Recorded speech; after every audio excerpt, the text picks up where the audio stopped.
Operation Paperclip, campaign to acquire German science.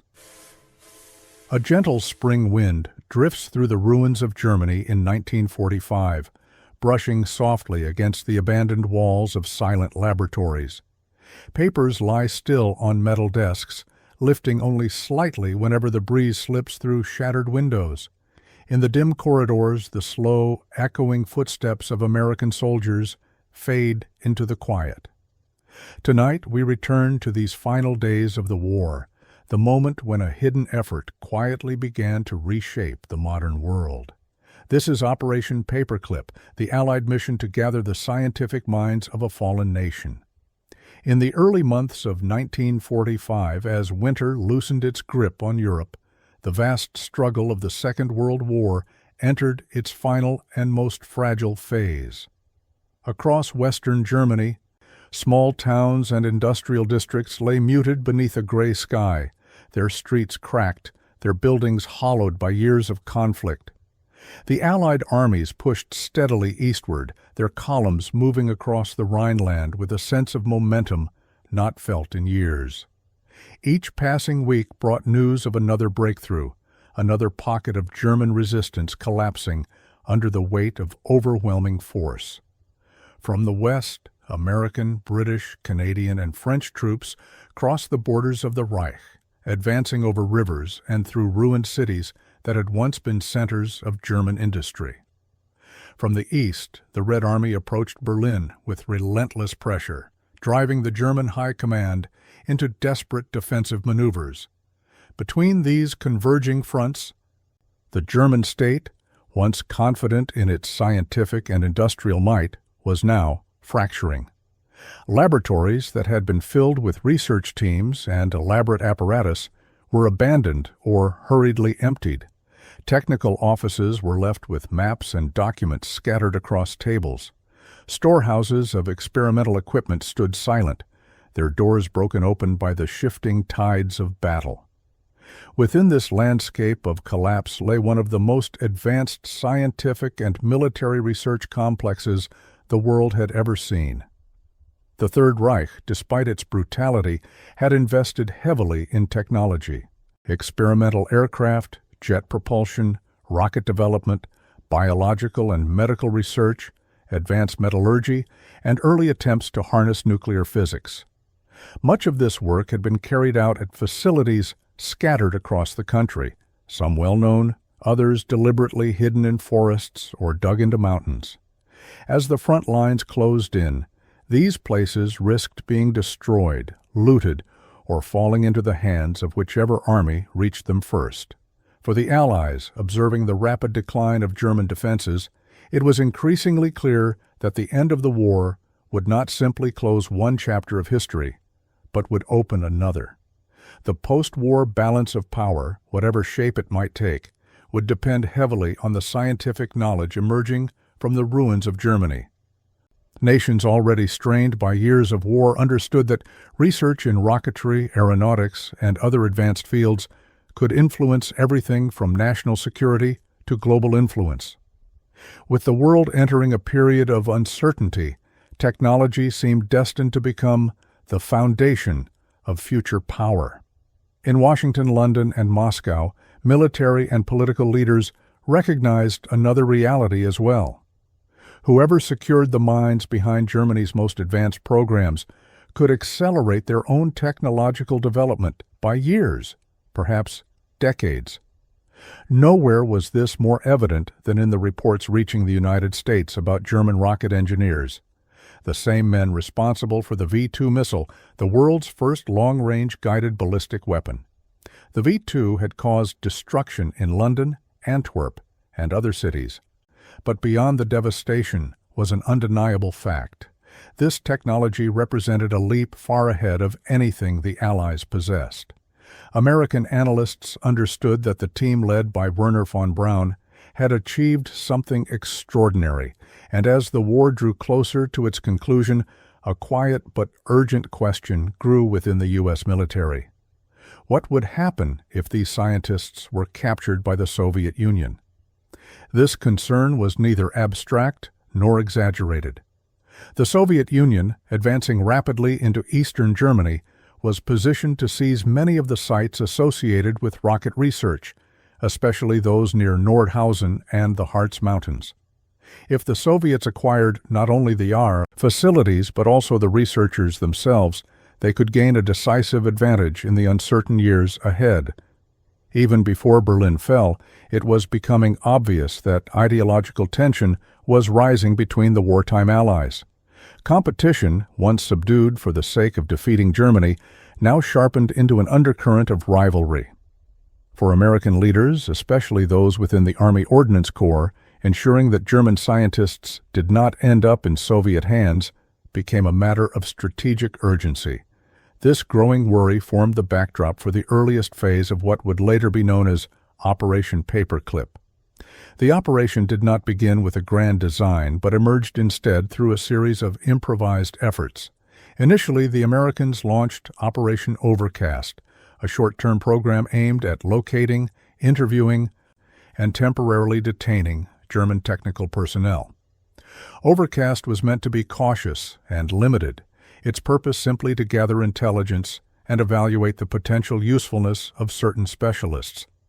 But as the U.S. Army gained access to more documents, more laboratories, and more engineers, it became clear that a larger initiative was necessary. Overcast evolved into Paperclip when American officers began marking the files of promising scientists with physical paperclips, signaling that these individuals were to be given priority for recruitment. The name, practical and unpretentious, soon became the operation's official designation. Paperclip brought together several branches of the U.S. military and intelligence services, unifying their efforts under the Joint Intelligence Objectives Agency, a body created to coordinate the complex and sensitive task of locating, screening, and relocating individuals from the former German scientific establishment. The JIOA worked closely with the U.S. Army Ordnance Corps, which had long-standing interest in weapons technology, and with the Army Air Forces, which sought expertise in aerodynamics, avionics, and jet propulsion. The U.S. Navy also participated, particularly in gathering knowledge relating to submarine and torpedo design. Alongside these military branches, intelligence units like the Office of Strategic Services and technical missions such as ALSOS played a central role in tracing the whereabouts of scientific personnel and locating hidden stocks of documents and prototypes. The objectives set for Operation Paperclip encompassed both official and unofficial aims. Publicly, American authorities spoke of gathering intelligence to prevent German technology from being used in any future hostile capacity. Privately, the goals were more ambitious: to assemble a cadre of scientists whose skills could serve American research efforts. This meant acquiring not only the individuals but also their papers, blueprints, models, patented concepts, and experimental devices. Among the most sought-after materials were rocket designs from Peenemünde, jet engine studies from Luftwaffe laboratories, medical research notes from aviation physiology institutes, and chemical innovations developed for military or industrial purposes. A priority list emerged, identifying the fields most valuable for post-war development. At the top was rocketry, an area in which Germany's achievements had astonished Allied engineers. The facilities at Peenemünde, once the heart of the V2 program, became a critical target, and teams were dispatched to secure anything that could be transported. The underground factory at Mittelwerk near Nordhausen, where V2s had been assembled, also contained substantial documentation. These sites, along with storage depots scattered near Munich, Göttingen, and Augsburg, held materials that would form the basis of American research for years to come. Within the U.S. Army, several individuals became pivotal in shaping Paperclip's early direction. Major Robert Staver, serving as chief of the Jet Propulsion Section of the Army Ordnance Corps, recognized before many others the strategic importance of the Peenemünde scientists. His reports emphasized the urgency of preventing their transfer to Soviet custody. Colonel Holger Toftoy, another influential figure within the Ordnance Corps, took on much of the practical responsibility for organizing the transport of personnel and materials. His coordination ensured that once scientists were identified, they could be relocated efficiently and discreetly to American-controlled areas. Among the scientists themselves were figures whose names would later become central to the story of American technological advancement. Wernher von Braun, the visionary behind the V-2 rocket, was the most well-known. His colleague Walter Dornberger had overseen the military aspects of the rocket program. Arthur Rudolph, an engineer deeply involved with production methods at Mittelwerk, would later contribute to major American space projects. Hubertus Strughold, a specialist in aviation medicine, brought knowledge that significantly influenced aerospace physiology in the United States. None of these individuals arrived without controversy, but their technical abilities were undeniable, and American authorities were determined to harness those skills for national purposes. Supporting these recruitment efforts were several specialized missions already operating in war-torn Germany. The Alsos mission, which had originally been created to assess the progress of German nuclear research, provided valuable intelligence on scientific facilities and personnel across all fields. T-Force units, working alongside frontline troops, were tasked with capturing industrial and technological sites before they could be destroyed or seized by other Allied forces. Operation Big, an effort specifically focused on securing rocket materials and equipment near Nordhausen, helped ensure that the United States gained access to crucial components of the V-2 program. All of these operations converged upon key locations, places whose names would become engraved in the early history of Paperclip. Peenemünde, isolated along the Baltic coast, represented the birthplace of modern rocketry. Nordhausen and the vast underground complex of Mittelwerk contained not only finished rockets but the engineering records needed to replicate and improve them. In southern Germany, especially around Munich, Göttingen, and Augsburg, offices and laboratories held invaluable research in aerodynamics, flight medicine, electronics, and material science. By the spring of 1945, as Germany collapsed under the immense pressure of Allied advances, these sites and the scientists who had worked within them became part of a new struggle, quiet, urgent, and conducted far from the public eye. Operation Paperclip began to take shape not as a single event, but as a chain of coordinated movements across Germany's ruined landscape. From one laboratory to the next, American teams collected files and interviewed personnel. Some scientists surrendered willingly, seeking protection from the turmoil around them. Others were located through meticulous intelligence work. Each step reflected the understanding that the war's end would give way to a different kind of competition, one defined not by armies on battlefields but by nations racing toward technological mastery. Within this shifting environment, the seeds of Paperclip were planted. The final months of the war marked not only the downfall of a regime, but the beginning of an effort that would influence the balance of power for decades to come, drawing together the ruins of German innovation and the ambitions of a rising superpower. A muted stillness hung over the southern regions of Germany in the opening months of 1945, as American forces moved steadily across valleys, river crossings, and narrow roads lined with the remnants of resistance that had collapsed only hours before. The landscape appeared drained of color, fields trampled by armor, farmhouses blackened by fire, and towns where only the distant murmur of advancing troops broke the quiet. Within this subdued world, soldiers found more than abandoned weapons or hastily evacuated barracks. They discovered a patchwork of scientific sites, research annexes, workshops, and factory rooms, left behind in the rapid German retreat. These installations waited in silence, floors coated with dust, chalk markings still lingering across blackboards, and the faint smell of burnt paper drifting from metal bins filled with half-destroyed documents. In several of these buildings, small radios crackled weakly as American patrols swept through. Interference and static dominated most of the signals, but occasionally a voice or notation surfaced, carrying references to terms unfamiliar to ordinary infantrymen: A4 trials, guidance tests, combustion chamber evaluations. These fragments were the echoes of a scientific community that had attempted to erase its work before fleeing. American troops sometimes found recorders still containing spools of magnetic tape, the reels holding captured snippets of technical meetings or launch site communications. Though the soldiers could not decipher them, intelligence officers would later recognize these traces as part of the V2 program, the same missile that had fallen upon London and Antwerp, yet still represented a level of engineering that seemed almost beyond the era.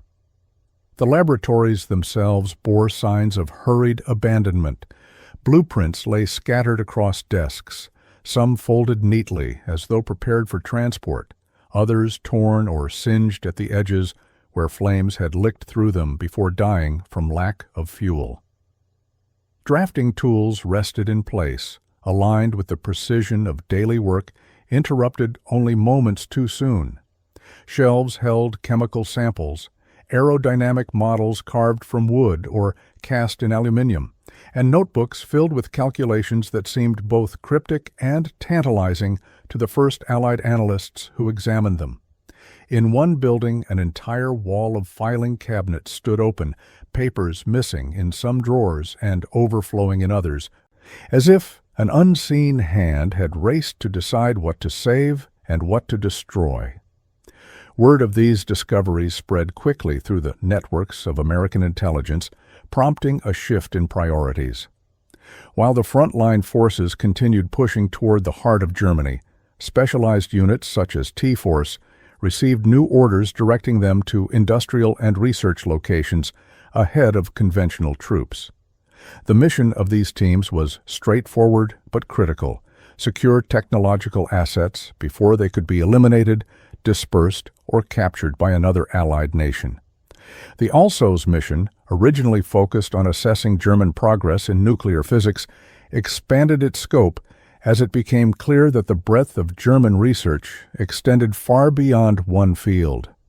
Officers within ALSOS began coordinating with newly advancing divisions, ensuring that teams with scientific expertise were at the forefront of operations. The process of collecting materials grew rapidly in scale. Trucks moved through formerly fortified districts, loading crates filled with jet engine components, aerodynamic test data, metallurgical samples, and the layered blueprints of rocket engines whose structure was unlike anything produced in the United States. T-Force detachments examined factory floors where the Jumo jet engines had been refined, gathering turbine blades, experimental nozzles, and unfinished housing still arranged on wooden racks. In other locations, ALSOS investigators reviewed corridors of filing rooms, sweeping documents into crates whenever classification markings hinted at technical value. Every movement toward the rear became a procession of vehicles carrying knowledge extracted from the ruins of the Reich. Reports filtered back to Washington almost as soon as these materials crossed the temporary depots set up in Allied-controlled zones. The early assessments startled even seasoned analysts. Some officers wrote that the aerodynamic tests performed at German facilities surpassed anything in American laboratories. Others noted that the V2 designs demonstrated an understanding of propulsion efficiency that would require years to replicate. One document described the technological depth of the recovered research as far exceeding projections and urged immediate action to secure additional facilities before Soviet forces could reach them. As these evaluations accumulated, the urgency behind Operation Overcast intensified, evolving from a tentative inquiry into the foundations of what would soon become Operation Paperclip. At the same time, Allied patrols began encountering German personnel who were neither soldiers nor bureaucrats but scientists and technicians who had chosen a specific direction of escape. Many moved deliberately toward American lines, preferring surrender to the uncertainties awaiting them under Soviet control. These men appeared nervous yet composed, some carrying suitcases, others only a small bundle of documents concealed beneath coats.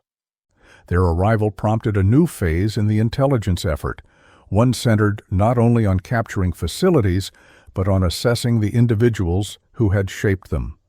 The interviews that followed took place in commandeered schoolhouses, small military offices, or rooms within temporary headquarters. The process varied, but each session followed a structure meant to distinguish essential researchers from those whose expertise was limited. Officers questioned them about academic backgrounds, research roles, access to classified programs, and participation in wartime projects. Some scientists were hesitant, aware that truthful answers might implicate them in the mechanisms of the regime. Others spoke candidly, recognizing that cooperation might improve their prospects. In every case, the Americans took careful notes, documenting degrees, publications, and specialized skills while quietly weighing the potential value each individual might offer. No interview, however, remained solely technical.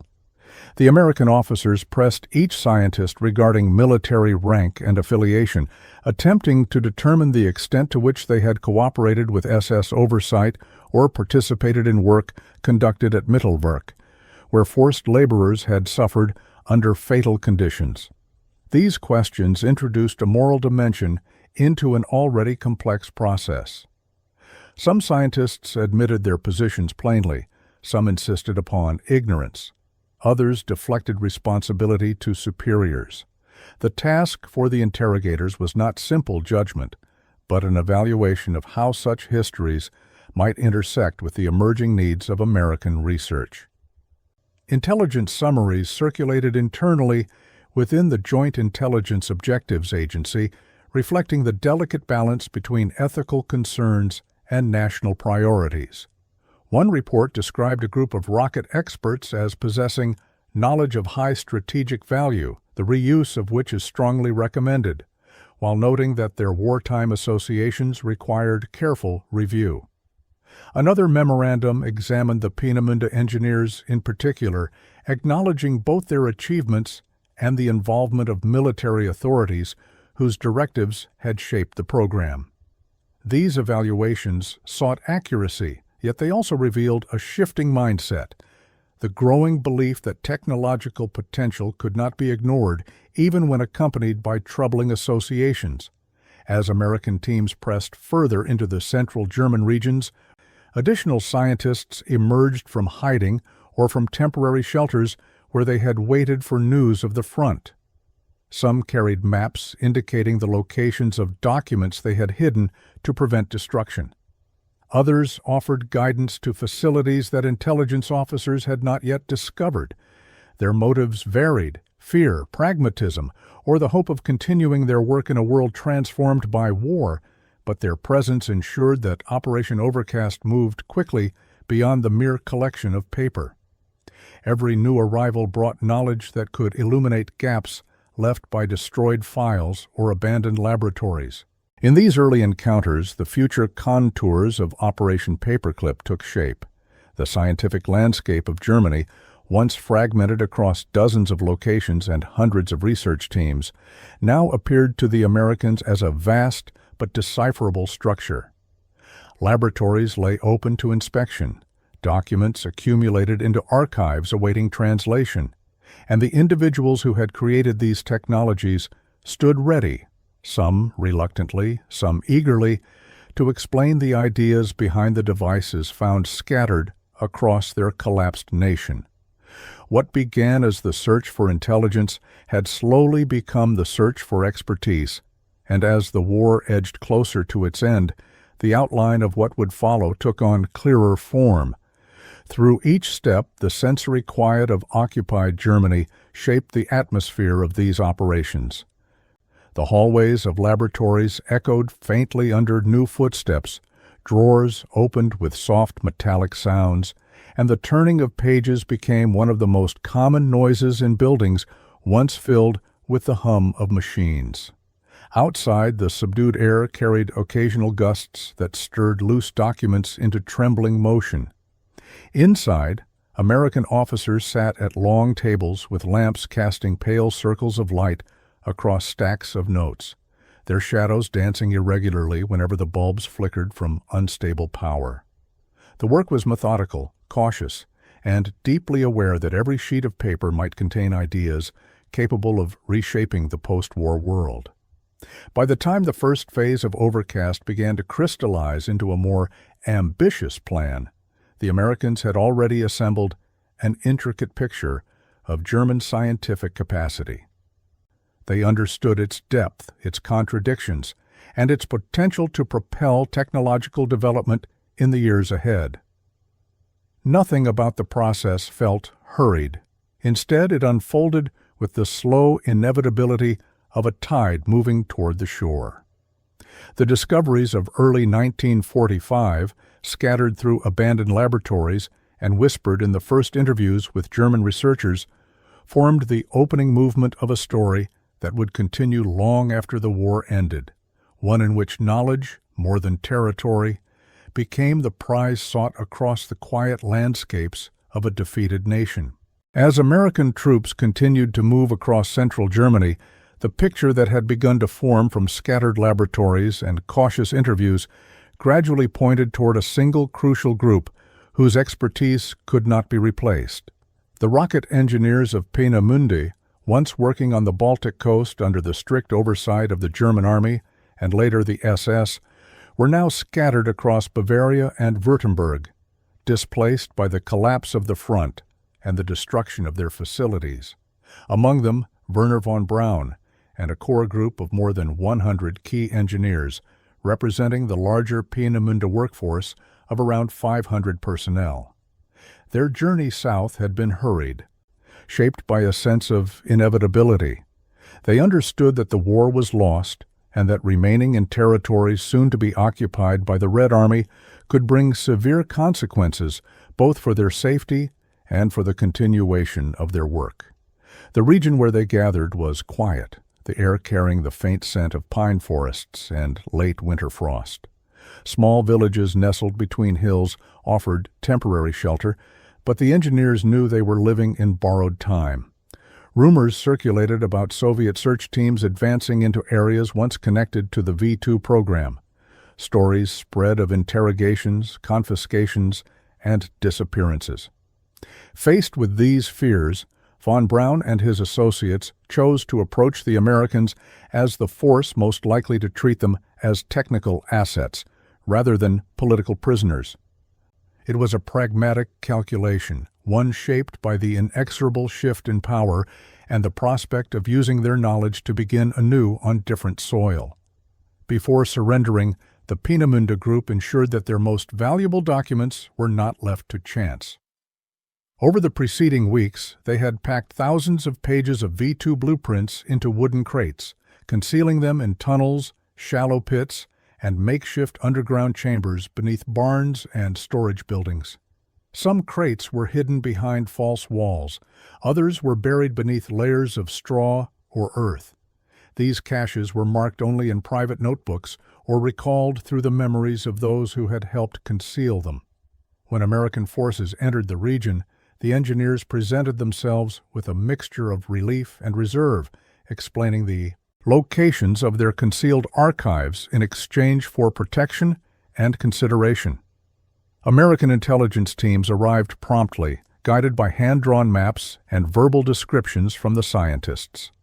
The uncovering of these caches became a quiet but significant operation. Soldiers lifted the lids of wooden containers to reveal stacks of technical drawings tied with string, aerodynamic models wrapped in cloth, and notebooks filled with carefully tabulated test results. The air inside the crates carried the dry smell of old paper and graphite, unmistakably different from the smoke and dust that lingered over nearby towns. Each discovery reinforced the impression that the knowledge preserved within these diagrams represented an opportunity too significant to ignore. As the engineers surrendered, American commanders recognized that the competition for control of the V-2 infrastructure was intensifying. Soviet forces were moving rapidly from the east, and the underground production facility at Mittelwerk near Nordhausen lay in a region likely to be contested. The Americans launched Operation Big, a focused effort to seize the facility and its surviving materiel before the Soviets arrived. The entry into Mittelwerk left an indelible impression on those who witnessed it.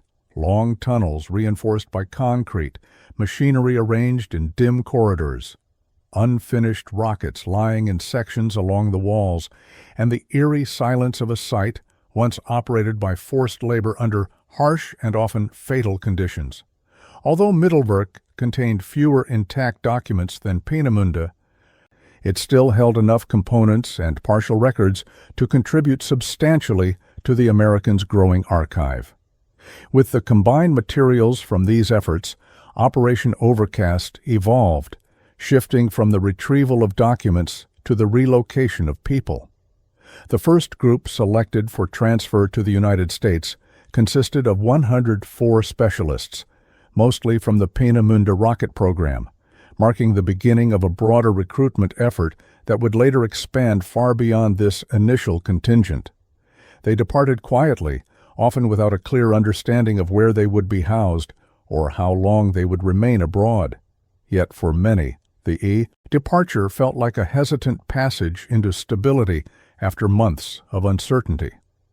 Their journey across the Atlantic unfolded on military transport ships, where the atmosphere was markedly different from the harsh conditions they had recently escaped. On the open deck, the cold wind whipped across the steel surfaces, carrying with it the scent of salt water and the rhythmic sound of low crests breaking against the hull. Some scientists stood near the railings, their collars raised against the chill, gazing at the horizon where the ocean blurred into a pale sky. Others remained inside, seated around narrow tables where the muted crackle of handheld radios accompanied brief conversations among American personnel. For all the travelers, the crossing represented a space suspended between worlds, the end of one era and the uncertain beginning of another. When the ship reached the American coast, the first destination was Fort Strong near Boston, a facility chosen for its isolation and capacity to accommodate high-security arrivals. The surroundings felt unfamiliar to the German scientists. Low coastal breezes, the distant calls of gulls, and the hum of military activity conducted with measured calm.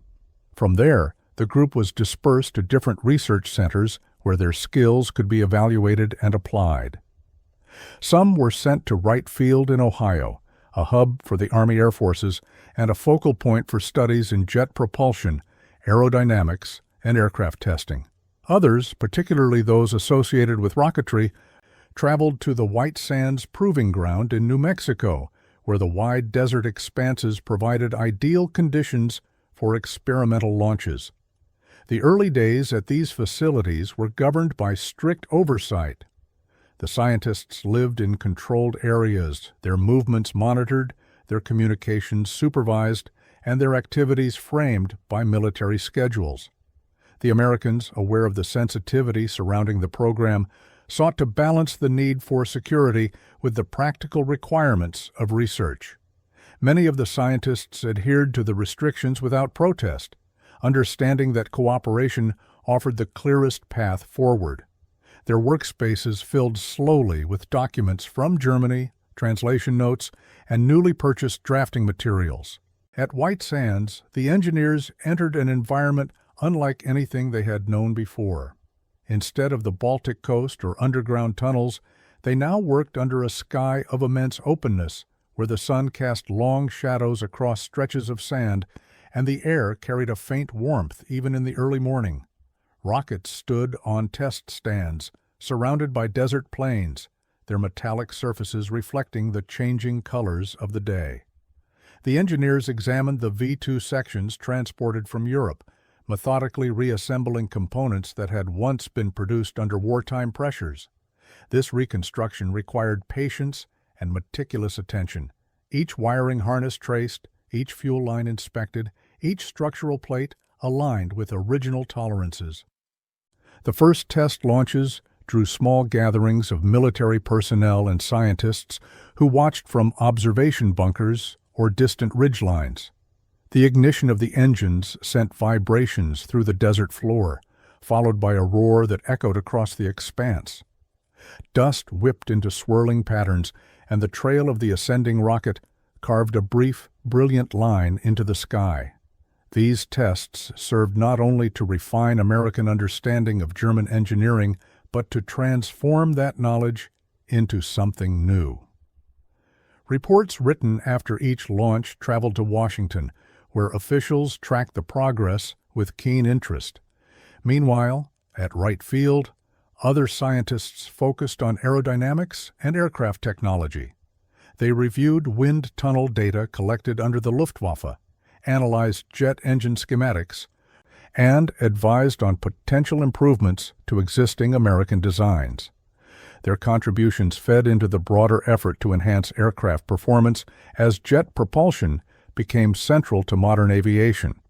The work was steady, deliberate, and characterized by a sense of quiet determination shared between former adversaries, now united by the pursuit of understanding. Gradually, the American research teams began developing new systems influenced by the accumulated knowledge of the Peenemünde engineers. Early concepts emerged as sketches, technical notes, and preliminary prototypes. Among these developments was the design foundation that would eventually lead to the Redstone missile, a significant step in the evolution of American rocketry, though still years. Away from reaching operational form, the early outlines reflected a convergence of German expertise and American industrial capability, marking the silent beginnings of a technological trajectory that would shape future space exploration. In these restrained, methodical years from 1945 to 1947, the scientists worked within a world that felt distant from the turmoil they had left behind. Their days followed predictable rhythms: meetings with American officers, review of technical documents, time spent at drafting tables tracing new designs informed by old principles. The desert winds at White Sands whispered through test ranges at dusk, carrying grains of sand that glimmered faintly in the fading light. At Wright Field, the winter air sharpened against the walls of hangars where engines thrummed during controlled trials. Across each location, the work continued quietly, forming the early chapters of a story that would soon expand far beyond these modest beginnings. The tension that had been simmering quietly beneath the surface of post-war Europe intensified as the months passed. What began as a discreet effort to recover scientific knowledge from a defeated nation gradually transformed into something more urgent, shaped by the unmistakable shadow of a new geopolitical rivalry. As American teams worked with the German scientists already housed in secure compounds, news arrived from intelligence channels about the rapid pace at which Soviet forces were conducting their own searches in the eastern zones. Reports indicated that Soviet teams were already moving aggressively to secure scientists, and in the following year their Operation Achim would forcibly relocate more than 2,000 German specialists. Entire research groups had been swept up, transported eastward, and placed under Soviet supervision. The scale of this effort startled American policymakers. It had been understood from the beginning that the Soviets would pursue German technology, but the speed and breadth of their actions revealed a determination parallel to their wartime advances. American commanders realized that the scientists already brought to the United States could not be held temporarily, evaluated briefly, and returned once their knowledge had been extracted. Instead, the United States would need to secure them for the long term, both to preserve their expertise and to prevent their return to a Europe where Soviet influence was expanding. This realization marked a subtle turning point. Operation Paperclip, initially conceived as a program of controlled intelligence gathering, began to shift toward the broader ambition of assimilation. To carry out this shift, senior officials approved measures that only months earlier would have been considered unacceptable. Decisions were signed that allowed for the omission or sanitization of certain biographical details in official records, details that, if left unaltered, would have barred some scientists from entering or working in the United States under existing immigration rules. The justification, repeated quietly in closed meetings and memoranda, was that the stakes had changed. The question was no longer merely about preserving historical accuracy or moral clarity. It was about national security in a world where scientific supremacy appeared increasingly decisive. The Cold War had not yet been named, but its logic was already tightening around every action taken by both sides. Within the American government and among Allied partners, these choices did not go unchallenged. Some high-ranking officers expressed discomfort with the direction Paperclip was taking, insisting that the United States should not align itself with individuals who had worked under the authority of the Nazi regime. Members of Congress echoed these concerns, requesting clarification about the backgrounds of the engineers and questioning the appropriateness of granting them privileges or opportunities. Their objections drew attention to the troubling fact that certain research facilities, particularly the Mittelwerk complex, had relied on forced labor under brutal conditions. The connection between some German scientists and these operations raised profound ethical concerns which could not be dismissed lightly. Yet when these objections reached the highest levels of military and political leadership, they were met with the same persistent reply. The knowledge held by these individuals was critical for the security of the United States. The idea that the Soviet Union might apply similar knowledge to its own purposes, unencumbered by ethical debate, cast a long shadow over the argument. For many officials involved, the calculus was stark. If the United States did not fully utilize the captured expertise, it risked ceding strategic advantage to a rival whose intentions were uncertain and whose methods remained beyond Western influence. Thus, despite ongoing debates, the argument for national security prevailed, and Paperclip continued to expand. While these tensions played out within offices and hearing rooms, a different form of momentum gathered far to the southwest, across the open spaces of the New Mexico desert.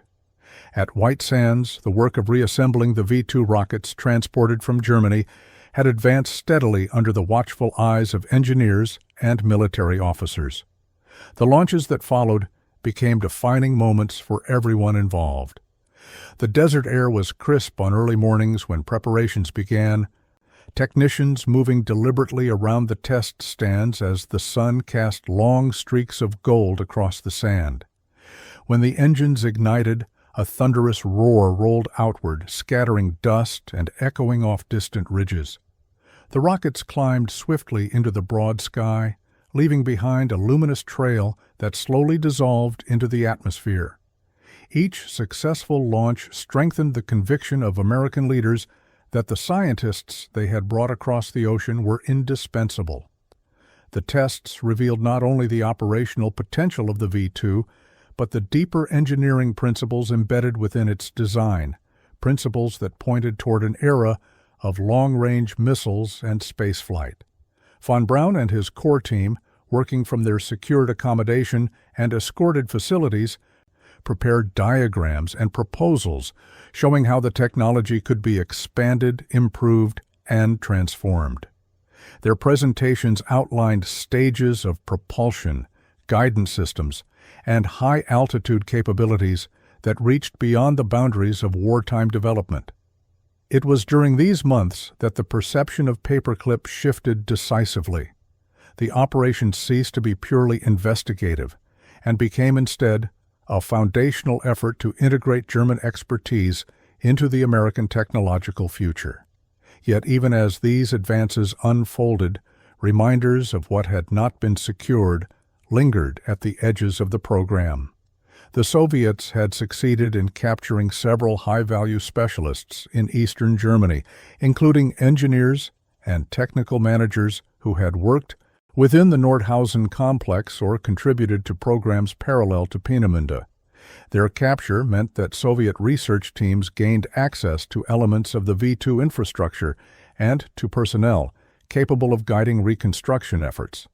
This reality reinforced the understanding that while the Americans had obtained a significant advantage, it was not the complete dominance originally hoped for. Some of the gaps were the result of timing, terrain, or the unpredictability of the war's final weeks. German officers, aware of impending defeat, had ordered the destruction of key documents in some facilities. Fires set to eliminate sensitive records burned through entire shelves of technical notes, erasing months or years of research. By the time American teams arrived, only fragments remained, an incomplete formula here, an unfinished sketch there. In certain laboratories, walls were scorched, and ashes filled the corners where files had been piled and ignited in haste. These losses created voids in the technological picture, absences that could never be completely reconstructed. Other shortcomings stemmed from the inherent difficulty of identifying and retrieving materials across fields far broader than rocketry. Radar research, for example, had been conducted at multiple locations, some of which fell outside American occupation zones. The same was true for work in biological and chemical sciences, where the variety of institutions and the sensitivity of the research meant that only portions of what existed could be recovered. In several cases, the Americans found that what remained were summaries rather than detailed records, outlines rather than systems. These partial recoveries hinted at possibilities, but lacked the depth required to replicate full programs. Nevertheless, the momentum of Paperclip continued forward, its path shaped by urgency, technological promise, and the quiet recognition that some opportunities had slipped irretrievably into Soviet hands. Within the United States, the program broadened into a structured, long-term initiative that no longer depended on the temporary status of its participants. The scientists settled into their assigned facilities. Research plans expanded in scope. The debates that had once surrounded their presence softened, though never disappeared entirely, replaced by the persistent, steady rhythm of work shaping the early decades of the Cold War. Through all of this, the landscape of White Sands remained a recurring backdrop, a place where the soft winds moved across desert ridges, where the echo of rocket engines faded into the open air, and where each test marked the quiet passage from wartime recovery into the realms of exploration and strategy. The climax of Paperclip was not a moment of dramatic confrontation, but a gradual tightening of direction, a realization that the operation had become something larger than its origins. It stood at the intersection of competition and necessity, shaped by ambition and shadowed by the choices made amid the ruins of a defeated nation. In the years that followed, the work begun under Operation Paperclip unfolded quietly across laboratories, test ranges, and design offices scattered around the United States.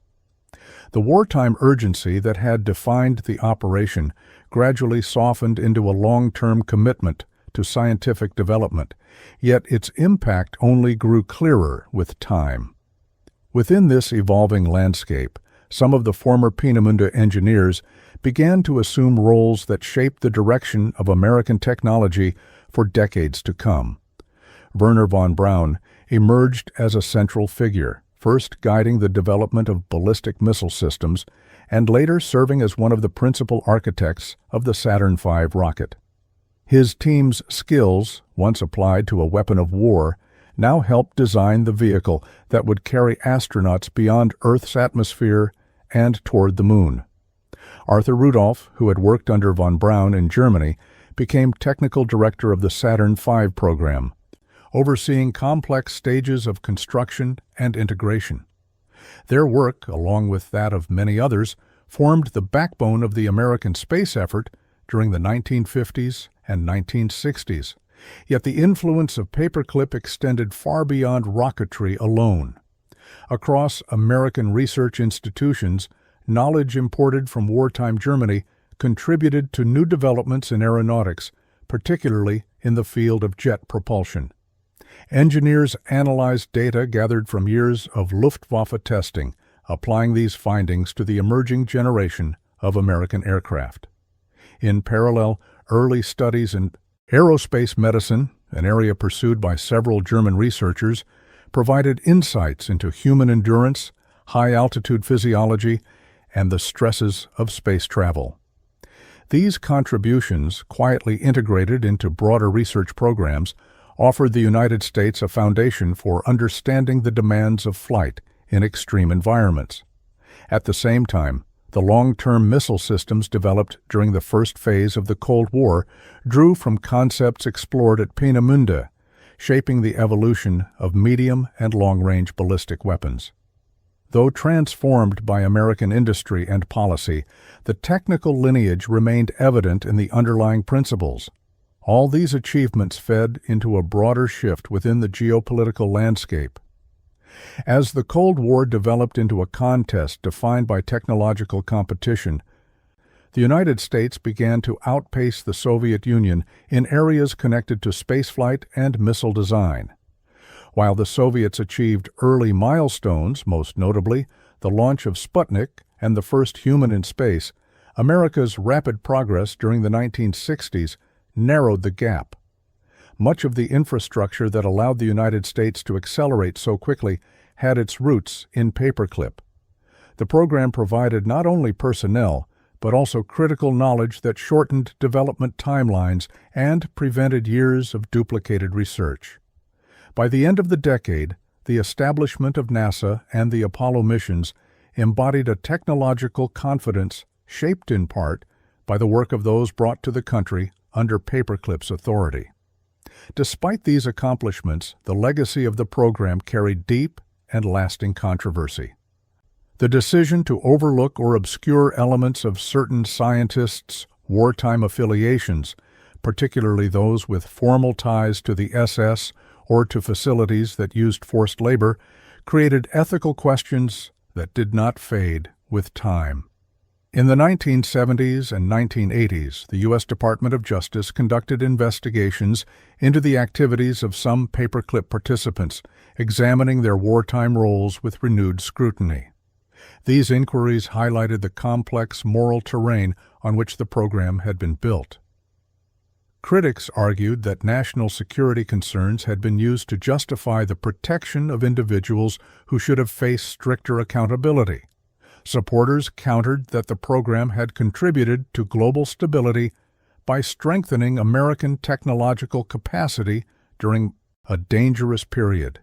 The debate persisted, revealing how the moral compromises made in the immediate aftermath of the war resonated generations later.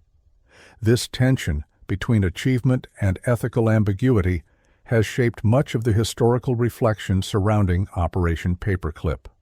For some, the program stands as an example of what can be accomplished when scientific knowledge is pursued with determination and resources.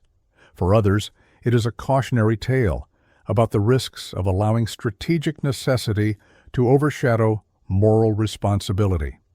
In academic circles, it remains one of the most frequently studied cases of the balance between ethics and national interest, a reminder that scientific advancement often emerges from environments shaped by power, conflict, and difficult choices.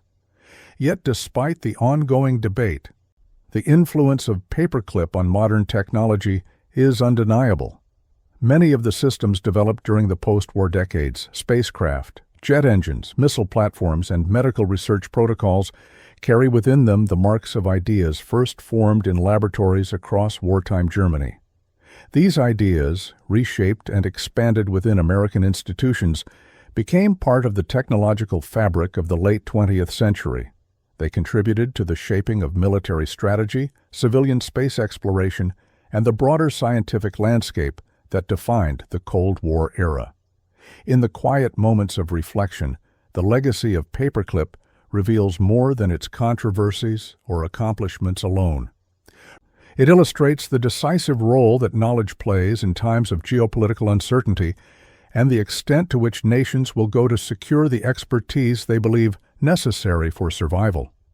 It reminds us that the aftermath of war often unfolds not only on battlefields or in political treaties, but in laboratories, research centers, and the minds of those who carry technical understanding across borders.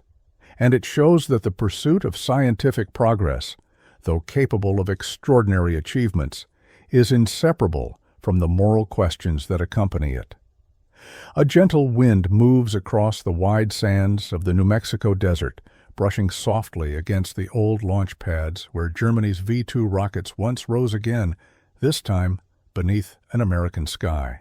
From the remnants of war, knowledge was reshaped into both progress and controversy, leaving a legacy that still lingers in quiet debate. Operation Paperclip reminds us that science never stands apart from politics, and the choices nations make can echo across generations. And if you wish to wander through more calm and thoughtful journeys into the past, subscribe to World War II History for Sleep and rest with history.